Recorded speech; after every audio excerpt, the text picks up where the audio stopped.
Well, thank you all for coming out to see our demonstration today. We are going to have some fun. We're making a couple of recipes today for you. We're going to make a Northwest Berry Crisp, and pretty soon you should be able to smell that because it's in the oven right now.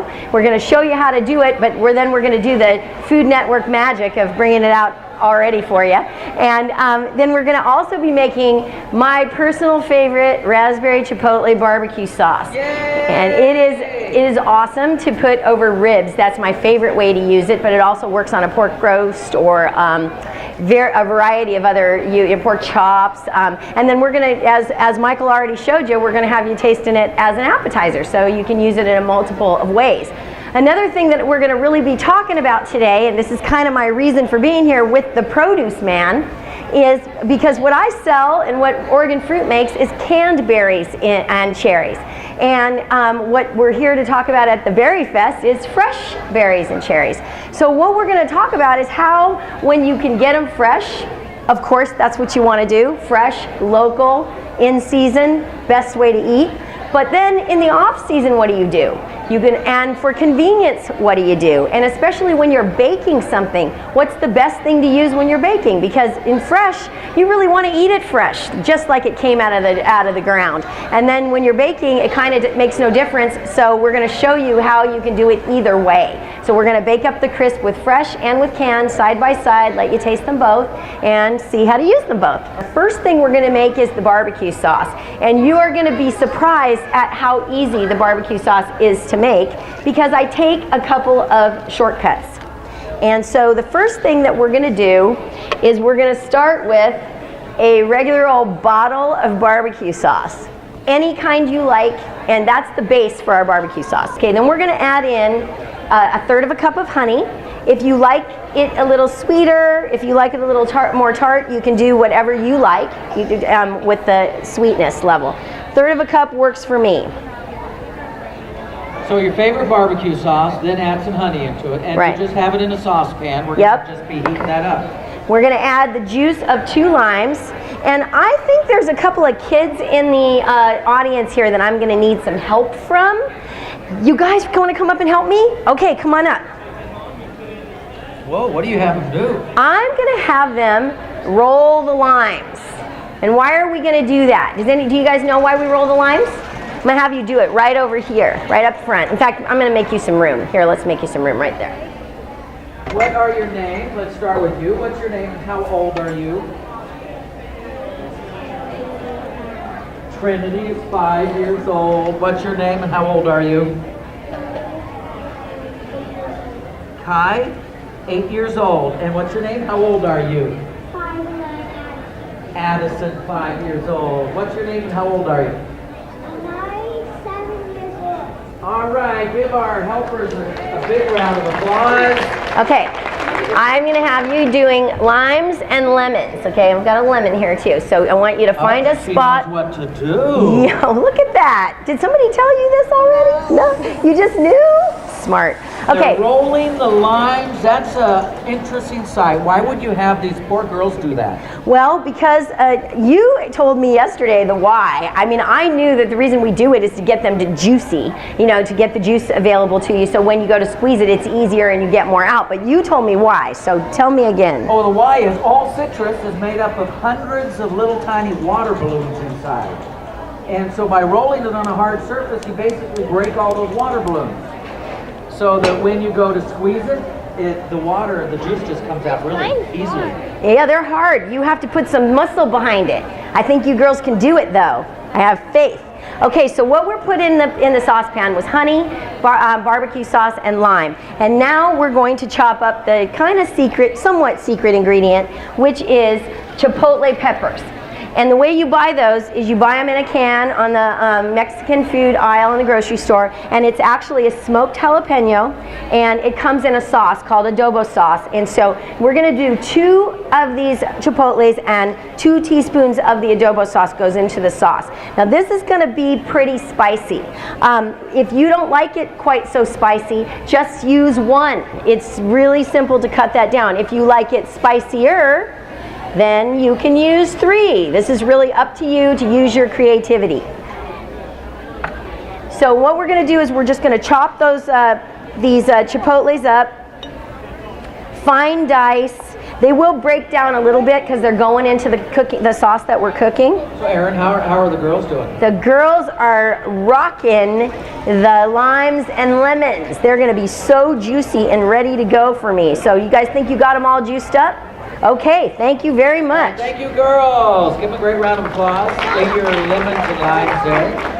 Thank you. Yes, please leave me the lemons and limes because I'm going to need them for that drink we were talking about. Thank you so much. Thank you. Okay, so we're just heating that up. We're going to cook that about 5 minutes. That's all you got to do. And then we're going to add in the raspberries and some cilantro.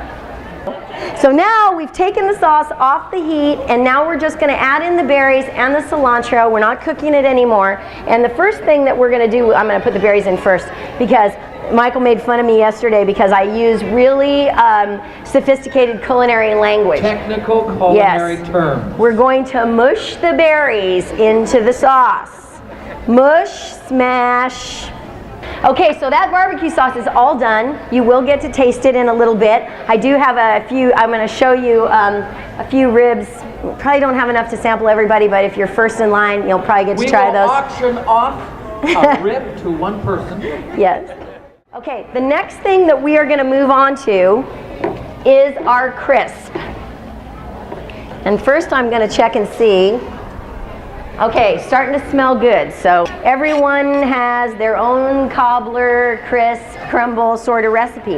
And in the Northwest, you will always find oatmeal in the traditional Northwest crisp crumble. They all have their own name. They might put other ingredients, but oatmeal's pretty popular. So that's what we're going to be doing today. Is we're going to be doing that kind of a crisp. And one of the reasons why I like it is it makes me feel like it's kind of healthy. You know, like you've got berries, you've got oatmeal. I actually even use a whole grain flour when I make mine, and I use Bob's Bread Mill whole wheat pastry flour. And the reason why I like that product, I don't work for them, but I like that product because it's very light and it gives a really good texture to your pastry and not the really dense sort of dry thing that people don't like about whole grains. So we're going to go ahead and start making the fresh filling. And what I did here is I just washed a cup and a half of fresh blackberries, raspberries, and blueberries, and we're just going to put them in a bowl right now with a couple of other ingredients, and we're going to let them sit and kind of juice up. Now, if you notice, you don't have a lot of juice when you do a fresh berry. They're lovely and delicious, but they don't have a lot of natural juice showing when you get started, and you need that when you want to make a filling. So we're going to put in a cup of sugar, and we're going to just stir that up and get it, and the sugar will help it juice up a little bit. Then we're going to add a couple tablespoons of cornstarch, because then we're going to get that syrup to sort of thicken itself up when it's in the baking. So we're going to just sprinkle that in. You see how easy this is, and I've measured up all my ingredients in advance, so this will go quicker for you. And if you, now that is a real cooking term, mise en place. Learn that on the Food Network, my vast culinary education. But that just, what does it mean again? Oh, everything in place. Yes. Everything in its place. It was real funny, a couple of years ago, I used to see all of the food events at the California State Fair. Erin, you'll like this. Yes.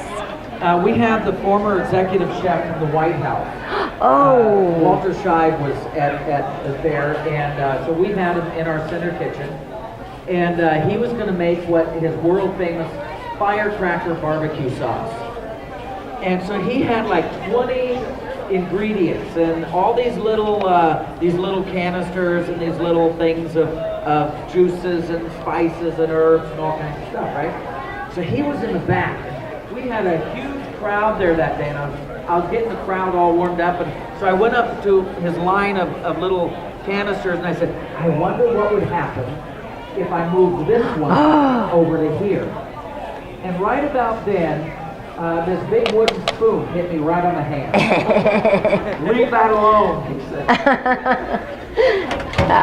Yeah, you don't want to mess with someone's order when they're cooking. I've noticed that I grated a lemon into this fruit, and I'm going to squeeze the juice in as well. Lemon and berries are like a match made in heaven. They really brighten each other up. So it's something, one of my best recipes that's on the blog, and I have some people here who've tried it, so they know that I'm right. It is a blueberry lemon cake that's about the best thing you've ever had in your life. I already have wedding requests and anniversary party requests for that cake, so if you're looking for a really spectacular cake, go to the blog and look for that lemon blueberry cake. Okay, so I'm going to squeeze these, and these girls did such a fantastic job that they are really juicing up fantastic.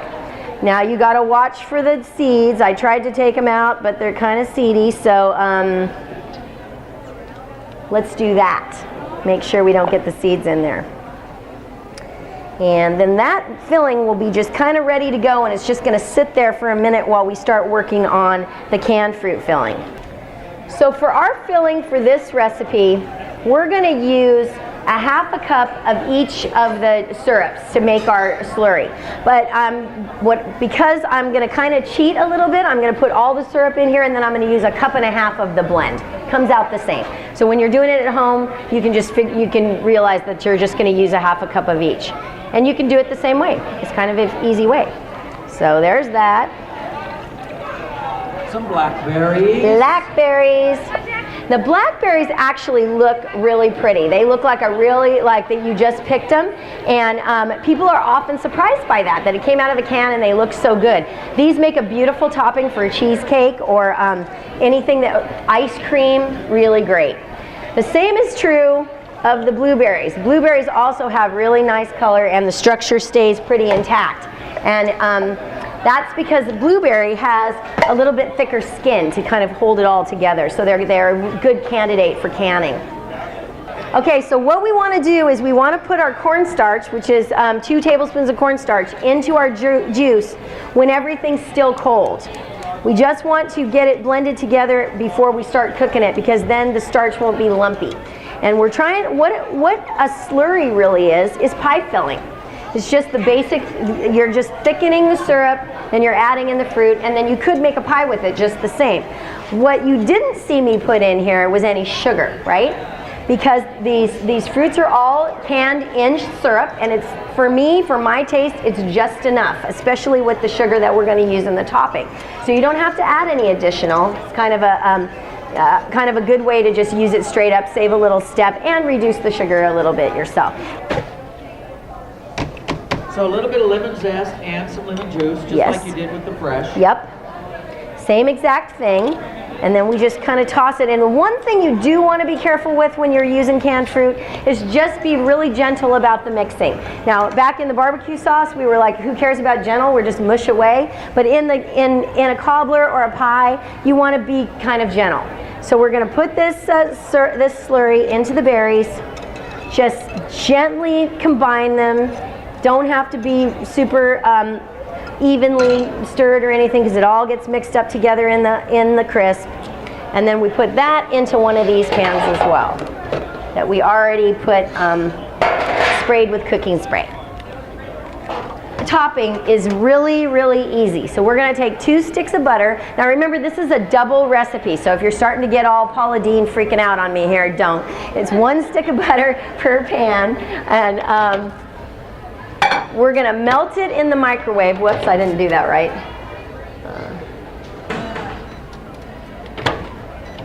And what's nice about melted butter is this whole thing goes together so quickly and easily. So we've got 2 cups of that wheat pastry flour we were talking about. We've got 4 cups of oats, and I use the old-fashioned Quaker rolled oats. I've got 2 cups of light brown sugar, not packed, just lightly measured, and a teaspoon and a half per recipe, or a tablespoon. If you have your little magnet, you can find out exactly what, 3 teaspoons and a tablespoon of cinnamon. And we put that all together. And we're going to combine that, and when the butter's ready, we're just going to mix it all together and make the topping crumble. Okay, hopefully my butter is melted. Now, you asked me this yesterday too, and I was wondering if some people were wondering about this. A lot of times when you make a pastry, you have to use the butter that's really cold and you have to cut it in. And this is another thing I like about this recipe because it's so easy. You melt the butter and then it mixes together really fast. Very easily. So just tossing that with a spoon, your hands. If your kids like to get in the kitchen and get all up in it, it's kind of like making meatloaf. You can mix this with your hands. And that's another thing when you're making a pastry where you have to keep the butter really cold. You don't want to touch it because the warmth of your hands will melt the butter too much. In this case, already melted, don't care. So you just get that all combined. So you see, it's a crumble. Just show them in the mirror. Okay, and now we're just going to sprinkle it on the top. Again, super easy. Just evenly cover the top of each pan. And then it all goes in the oven at 350 for 30 minutes. And a mere 30 minutes later, they look like this. They're brown and bubbly, and you're gonna get to try them. We're gonna be making, the drink we're gonna be making is a mixed berry mojito, but it's a mock mojito. So no rum, because we got kids in the house, and so I don't want to be doing that. But if you were to make it at home, you would do the exact same thing that I'm going to be doing here, and you could throw in rum, tequila, vodka, whatever alcohol you like. Okay, our mojito. Okay, so what I did here is I have a cocktail shaker. I put some crushed ice in the bottom, and I've got some mint leaves. And this is not a muddler. There is a tool called a muddler. People can go and buy it if you'd like, or you can just use anything you have on hand, like a wooden spoon, this grater, anything you want to muddle. Because all you're doing when you're muddling is releasing the oils from the fresh herbs so that you get that all yummy mint infusion. Okay, so we got that all in there muddled, and then we're going to take the juice of a half a lime for each drink, and we're going to throw in some of this combination of berry juice. Another technical culinary term, throw in. Yes. And then we're going to top it off with a little sparkling water. Now, if you like this drink to be sweeter, you could use 7-Up. A lot of people like that. I like my drinks a little less sweet, so I use sparkling water. We'll see what you think when you try it. So that's what it looks like. You can put it in a mason jar. You can put a cute little straw in it. It's a really nice summertime refreshing drink. And there's that. Ladies and gentlemen, Aaron Johann for the Peanut Tarts. Thank you. Product Company.